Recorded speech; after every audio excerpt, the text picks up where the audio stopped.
Hello po mga kapatid. Isang pinagpalang umaga na naman po sa atin. Sa atin lahat mga kapatid. Makakapakinig na naman tayo ng salita ng ating Diyos.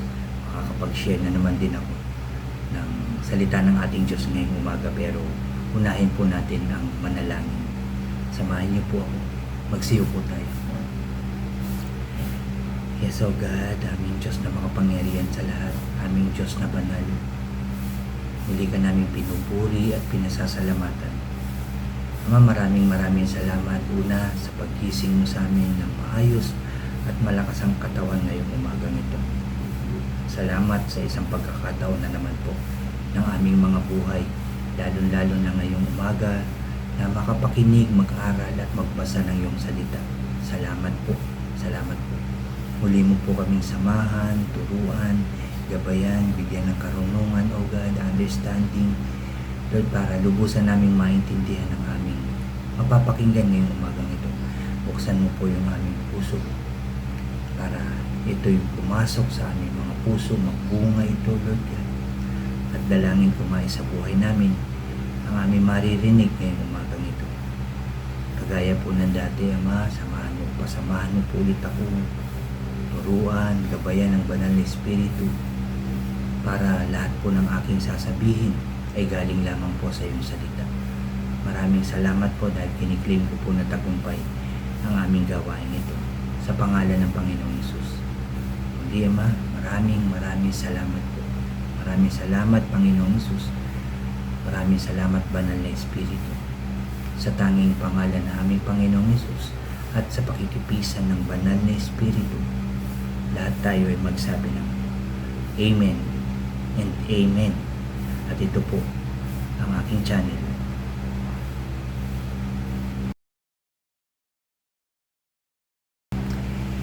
Hello po ulit mga kapatid. Isang pinagpalang umaga pong muli sa inyong lahat at sa ating lahat mga kapatid.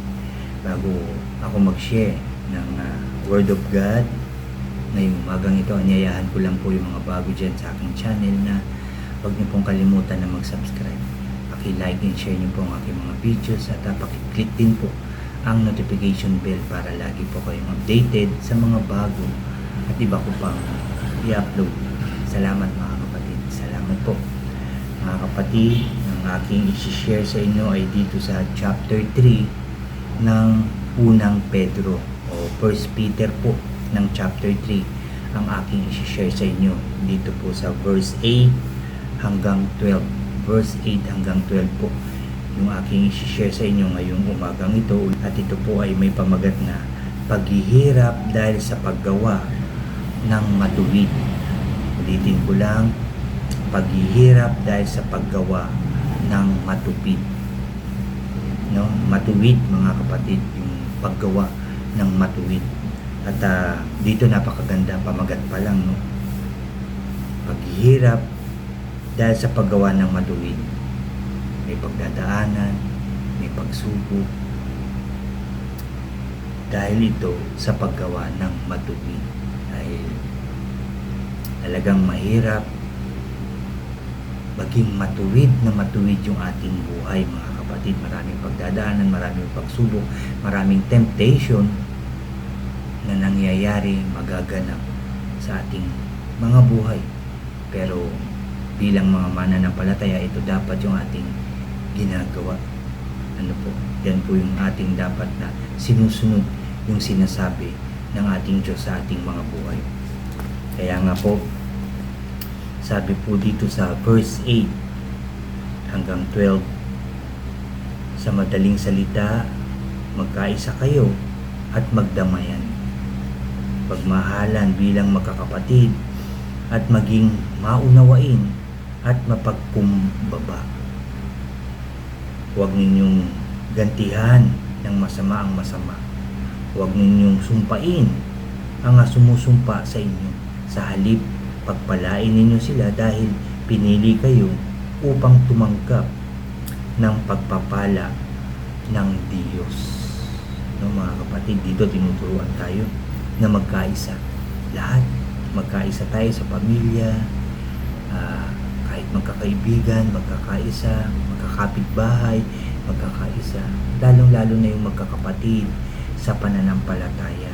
Walang nagmamataas dapat, walang nagsasabihan ng hindi maganda, even lalong-lalo na kapag nakatalikod ang ating kapwa, ang ating mga mahal sa buhay, mga kaibigan, kapitbahay, at yung mga kapatid sa pananampalataya. Dapat tayo ay nagkakaisa. Magdamayan, magmahalan bilang magkakapatid at maging maunawain at mapagkumbaba. Yan po ang tinuturo sa atin. Mapagkumbaba, even siya yung nakapagtaas ng boses sa iyo, nakapagsalita ng hindi maganda, tayo pa rin ang magpapakumbaba. Ganyan ang ating Panginoong Hesus. Alam po natin yan, mga kapatid. Huwag ninyong gantihan. Ito, sabi sa verse 9, ulitin ko lang, huwag ninyong gantihan ang masama. Ulitin ko, huwag ninyong gantihan ng masama ang masama. Masama na nga ginawa, ang igaganti mo pa ay masama. So dito sinasabi, tinuturo, hindi natin sila gagantihan ng masama. Magpapakumbaba tayong lahat, mga kapatid. Huwag ninyong sumpain ang sumusumpa sa inyo. Sa halip, pagpalain niyo sila dahil pinili kayo upang tumanggap ng pagpapala sa Diyos. Tayong mga nakakilala ng lubusan sa ating Diyos, tayong mga tumanggap sa ating Panginoon Hesus, tayo ay sabi rito, sa halip pagpalain ninyo sila dahil pinili kayo.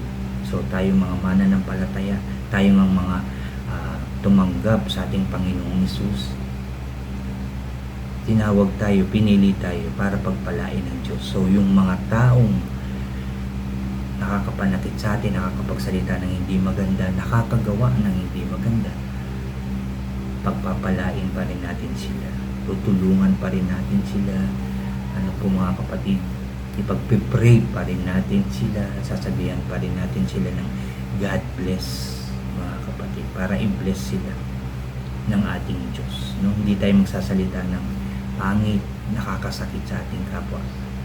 Gaya nga na sabi ko, kahit na nakakasakit sila sa atin, kahit na nasasaktan tayo, minsan talagang napapaiyak na sa sakit ng sinasabi o ginagawa nila, ilalapit natin yan sa Diyos. Hihingi tayo ng tulong. Ano po, pwede tayo magsumbong sa ating Diyos. At yun nga, pagpapalain natin sila dahil pinili tayo para pagpalain ng ating Diyos. Ano pa po ang sabi dito? Sa verse 10, ayon sa nasusulat, ang mga nagnanais ng payapa at saganang pamumuhay, dila nila'y pigilan sa pagsasabi ng kasamaan. Ulitin ko, ang mga nagnanais ng payapa at saganang pamumuhay. Sino ba ang magsasabi dito, ayoko ng payapa, ayoko ng masaganang buhay? Siyempre lahat tayo. Pero dito, tinuturo sa atin ang mga nagnanais ng payapa at saganang pamumuhay, dila nila'y pigilan sa pagsasabi ng masama. Dila ay pigilan sa pagsasabi ng masama. Yun nga yung pagganti, yung nakakasakit na pananalita, o even yung mga kasinungalingan, kayabangan, dapat hindi yan natin sinasabi sa ating kapwa, sa ating mga mahal sa buhay, sa ating mga kapatid sa pananampalataya.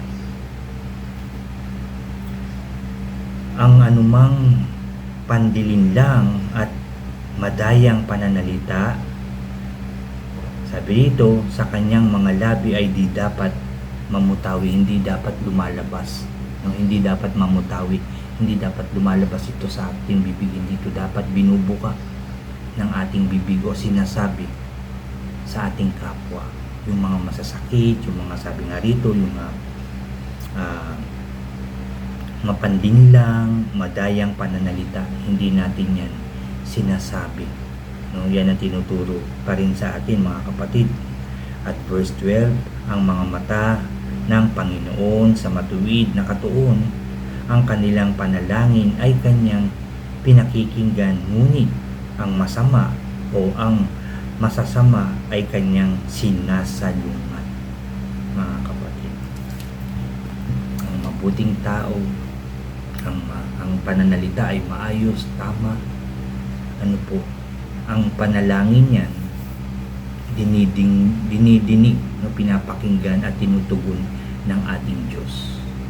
Nananalangin ka, halimbawa, nananalangin ka, after mo manalangin, nagmumura ka, nagsisinungaling ka, nagchichismis ka ng kapwa mo, nananakit ka sa pamamagitan ng pananalita.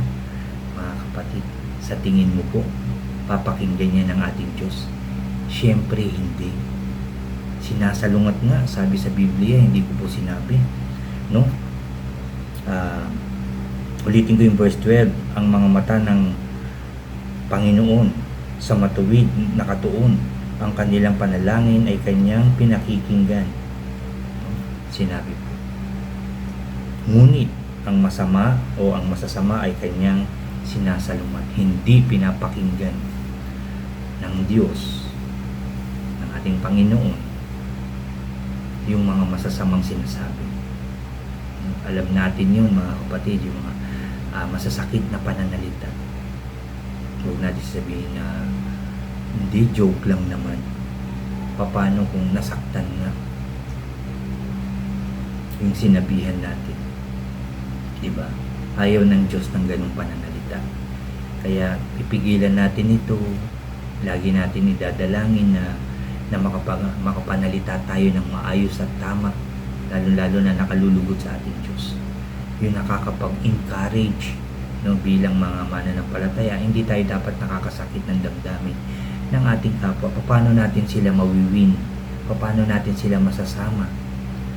Na sabihan natin na sila rin magsimba, sila rin ay makinig ng Word of God, magbasa. Kung sa atin mismo nanggagaling yung pangit na pananalita, mapapasunod ba natin sila? Dapat sa atin nanggagaling yung magagandang pananalita, lalo na kung ikaw ay madalas magbahagi ng Word of God, ikaw ay isang Kristiyano, ikaw ay isang mananampalataya, ikaw ay isang leader, dapat maayos at tama at puro yung salita ng Diyos.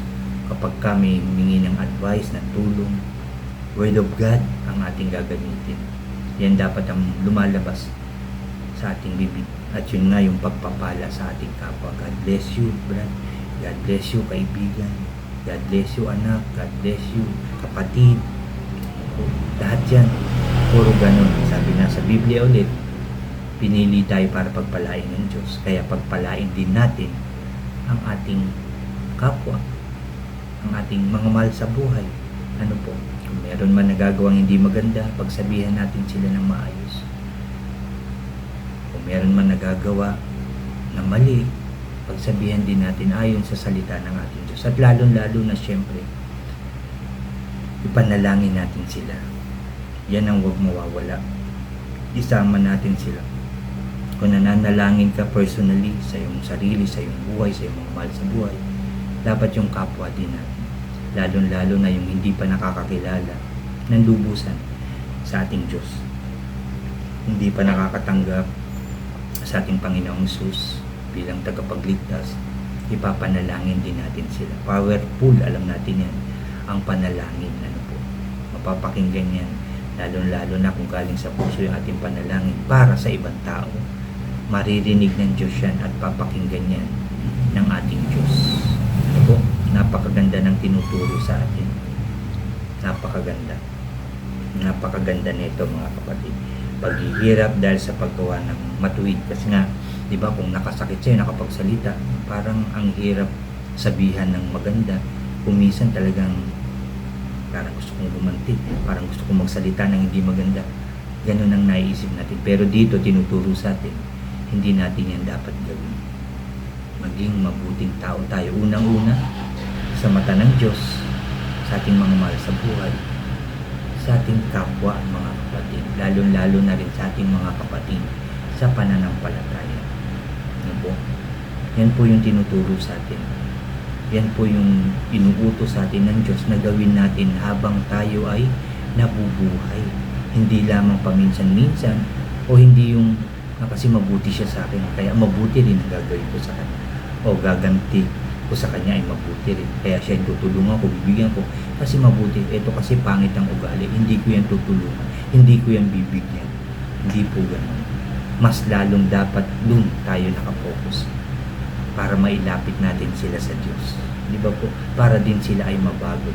Kagaya ng ginawang pagbabago sa atin ng ating Diyos. No? Kung paano tayo ginawang maayos, malinis ng ating Diyos.